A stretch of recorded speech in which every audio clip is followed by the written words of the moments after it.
പ്രധാനമന്ത്രി നരേന്ദ്രമോദിയുടെ അമ്മയെ ദുർഗാദേവിയാക്കി ബീഹാറിൽ ബിജെപി പോസ്റ്റർ. പ്രതിപക്ഷ നേതാക്കളെ അസുരന്മാരാക്കി ചിത്രീകരിച്ചും പോസ്റ്റർ.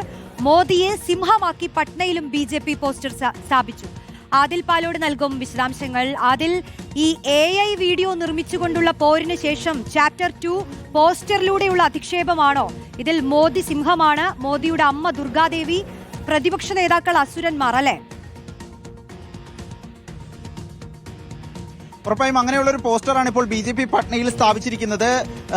റോഷ്നി പറഞ്ഞതുപോലെ തന്നെ മോദിയുടെ അമ്മയെ കോൺഗ്രസ് അപമാനിക്കുകയാണ്, പ്രതിപക്ഷം അപമാനിക്കുകയാണെന്ന് ആരോപിച്ചുകൊണ്ട് BJP സംസ്ഥാന വ്യാപകമായി ബീഹാറിൽ പ്രതിഷേധ പരിപാടികൾ സംഘടിപ്പിച്ചിരുന്നു. വോട്ടർ അധികാർ യാത്രയ്ക്കിടെ മോദിയുടെ അമ്മയെ വോട്ടർ അധികാർ യാത്രയുടെ വേദിയിൽ വെച്ച് കോൺഗ്രസ് പ്രവർത്തകർ അധിക്ഷേപിച്ചു എന്ന ആക്ഷേപവും പരാതിയും ഉണ്ടായിരുന്നു. അതിന് പിന്നാലെ AI വീഡിയോയിലൂടെ ബീഹാർ കോൺഗ്രസ് പുറത്തിറക്കിയ വീഡിയോയിൽ മോദിയുടെ അമ്മയെ ആക്ഷേപിച്ചു. നിരന്തരം തുടർച്ചയായി മോദിയുടെ അമ്മയെ, അതും മരിച്ചുപോയൊരമ്മയെ അധിക്ഷേപിക്കുകയാണ് കോൺഗ്രസ് എന്ന ആക്ഷേപം BJP വ്യാപകമായി പ്രചരിപ്പിക്കുകയും പ്രതിഷേധ പരിപാടികൾ സംഘടിപ്പിക്കുകയുമാണ്. അതിനിടെയാണ് ബീഹാറിലെ പട്നയിൽ നിയമസഭാ തെരഞ്ഞെടുപ്പിന് മാസങ്ങൾ അടുത്തിരിക്കെ വലിയ ചർച്ചയായി വിഷയം മാറുകയും ചെയ്തത്. ഇപ്പോൾ പട്നയിൽ BJP ഒരു പോസ്റ്റർ, വലിയ കൂറ്റൻ ഫ്ലക്സ് ബോർഡ് സ്ഥാപിച്ചിരിക്കുകയാണ്. അതിൽ മോദിയുടെ അമ്മയെ ദുർഗാദേവിയായി പോസ്റ്ററിലുണ്ട്. ഒപ്പം അതിന് താഴെയുള്ള സിംഹമായി നരേന്ദ്രമോദിയെയും ചിത്രീകരിച്ചിരിക്കുന്നു. ഏറ്റവും പ്രധാനപ്പെട്ട കാര്യം, SP നേതാവ് അഖിലേഷ് യാദവ്, ജാർഖണ്ഡ് മുഖ്യമന്ത്രി ഹേമന്ത് സോറൻ, ലോക്സഭാ പ്രതിപക്ഷ നേതാവ് രാഹുൽ ഗാന്ധി, ബീഹാർ പ്രതിപക്ഷ നേതാവ്